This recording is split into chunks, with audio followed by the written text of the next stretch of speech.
দীর্ঘ রাজনৈতিক জীবনে বহু উত্থান পতনের মধ্যেও হাল ছাড়েননি বাংলাদেশের প্রাক্তন প্রধানমন্ত্রী ও বিএনপি চেয়ারপারসন খালেদা জিয়া।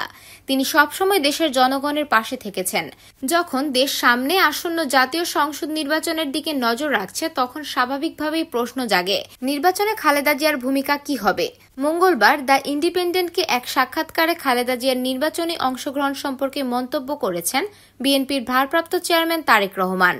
তিনি বলেন, দেশের গণতান্ত্রিক ইতিহাসে খালেদা জিয়ার অবদান অসাধারণ। যতবার গণতান্ত্রিক অধিকার হরণ হয়েছে, ততবারই তিনি তা পুনঃপ্রতিষ্ঠার গুরুত্বপূর্ণ ভূমিকা রেখেছেন। ত্রয়োদশ জাতীয় সংসদ নির্বাচনে বিএনপি চেয়ারপারসনের সম্ভাব্য অংশগ্রহণের প্রসঙ্গে তারেক রহমান জানান, যদি শারীরিক সক্ষমতা থাকে তাহলে খালেদা জিয়া অবশ্যই নির্বাচনে কিছু না কিছু ভূমিকা রাখবেন। নির্বাচনে সরাসরি অংশ নেবেন কিনা এই প্রশ্নের জবাবে তিনি বলেন, বিষয়টি প্রধানত শারীরিক স্বাস্থ্যের উপর নির্ভর করছে।